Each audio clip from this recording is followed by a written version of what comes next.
सरकार में मंत्री विशंबर वाल्मीकि जी से। सर, एक तरफ तो चुनावी तैयारी शुरू हो चुकी है और कांग्रेस की नजरें खिलाड़ियों पर बनी हुई है।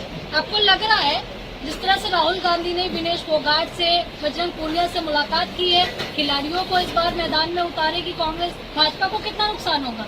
देखिए, भाजपा को कोई नुकसान नहीं होने वाला है। अगर नुकसान होगा तो कांग्रेस को होगा, क्योंकि कांग्रेस पार्टी एक ऐसी पार्टी है जो कि अब आने वाले विधानसभा चुनाव में अपनी हार को देख करके बौखला गई है। और मुझे लगता है इतनी जबरदस्त जो है हार कांग्रेस पार्टी की होने वाली प्रदेश में, कि प्रदेश की जनता कभी माफ नहीं करेगी।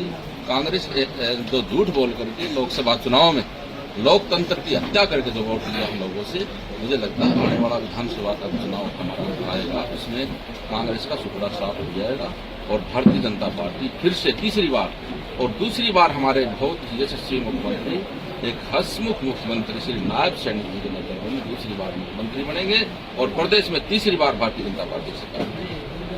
क्या कारण है कि बीजेपी खिलाड़ियों की नाराजगी दूर नहीं कर पाई और उसका फायदा कांग्रेस ले रही है? सबसे ज्यादा भारतीय जनता पार्टी ने खिलाड़ियों का मान सम्मान किया है और आगे भी करती रहेगी। कांग्रेस सिर्फ घोषणाएं करती है, घोषणाओं के सिवाय कांग्रेस के पास कुछ भी नहीं है। वो सिर्फ घोषणा पार्टी बन करके रह गई है, उसके पास कोई कैंडिडेट भी नहीं मुझे लगता है, और वो समझौता करने की कहीं न कहीं फिराक में कल से लगे हुए हैं। तो मुझे लगता है वो अपनी हार मान चुकी है कांग्रेस पार्टी पूरी तरह। वहीं विशंबर वाल्मीकि की बात की जाए तो क्या उन पर बीजेपी एक बार फिर से भरोसा जता रही है? आपको लग रहा है क्योंकि सूची आने की संभावना है आज कि आप पे एक बार फिर से भरोसा जताएगा शीर्ष नेतृत्व? देखिए, मैं एक संगठन का कार्यकर्ता हूँ और संगठन ने यदि मेरे ऊपर भरोसा जताया, मेरे ऊपर विश्वास जताया, तो मैं ये विश्वास दिलाना चाहूंगा आपके चैनल के माध्यम से। मैं पिछले 2019 के चुनाव से ज्यादा आज यहाँ तीसरी बार भवानी खेड़ा में लगभग 20,000 प्लस वोटों से मैं यहाँ से मार्जिन लेकर के जीत करके आऊंगा और फिर से भारतीय जनता पार्टी की सरकार बनाने में ये सीट बड़ी कारगर सिद्ध होगी। एक सवाल ये भी कांग्रेस लगातार उठा रही है कि भाजपा जो एकजुटता की बात करती थी, बिखराव उनमें नजर आया हरियाणा के अंदर, और शायद यही कारण है कि अब तक सूची भी डिसाइड नहीं हो पाई है, इतनी देर हो गई और आज सूची आने की संभावना है। पहले कांग्रेस अपनी सूची जारी क्यों नहीं करती? क्या वो डर रही है भारतीय जनता पार्टी के उम्मीदवारों से? मुझे लगता है कांग्रेस डर रही है। वो पहले अपनी सूची जारी करे, हमारी चिंता करती है। हमारी सूची, हमारा शीर्ष नेतृत्व है, केंद्रीय नेतृत्व है, प्रदेश की छोटी टोली आज बैठी है, वो सब चिंतन मंथन करके आज नहीं तो कल उनका विषय ही मेरा विषय नहीं, कब वो टिकट की घोषणा करेंगे। मैं ये जरूर कहूंगा, कांग्रेस क्यों देरी लगा रही है अपनी सूची में, वो भी पहले करे ना।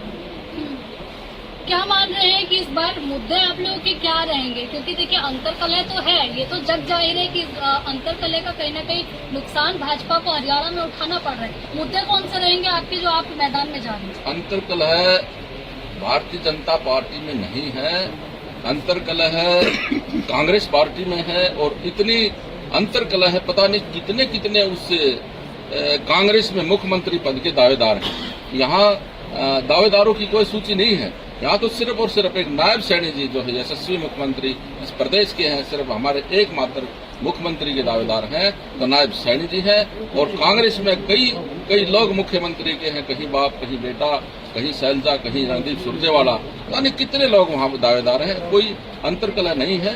मुझे लगता है हमारी तीसरी बार भारतीय जनता पार्टी की सरकार प्रदेश में आ रही है, इसको देख करके कांग्रेस के पसीने छूट गए हैं। मुझे लगता है वो चुनाव लड़ने से भी कतरा रही है। विनेश फोगाट और बजरंग पूनिया के मैदान में उतरने पे, चुनाव लड़ने पे भाजपा को कितना नुकसान होगा? क्या कहा? विनेश फोगाट और बजरंग पूनिया को अगर कांग्रेस टिकट देती है, वो चुनाव लड़ेंगे, तो भाजपा को कितना नुकसान होगा? ये विषय मेरा नहीं है, ये कांग्रेस का है। वो किसको टिकट देती है, किसको नहीं देती है, और वो टिकट लेने वाला चुनाव लड़ता है या नहीं लड़ता है। तो आप कह रहे हैं कि मतलब भाजपा को कोई नुकसान नहीं होगा उनके चुनाव लड़ने से? भारतीय जनता पार्टी को कोई नुकसान नहीं होगा। मैं आपके चैनल के माध्यम से ये कहना चाहूंगा, कांग्रेस कितनी ही जो है कंडे अपनाए, प्रदेश में उनका राज आने वाला नहीं है। तीसरी बार फिर से भारतीय जनता पार्टी की सरकार आ रही है और कांग्रेस कितनी सीटों के प्रचंड बहुमत के साथ आएगी। चलिए, धन्यवाद। तो देखिए, आप विशंबर वाल्मीकि जी को सुन रहे थे। कैमरा पर्सन कमल के साथ आंचल यादव, इंडिया डेली, दिल्ली।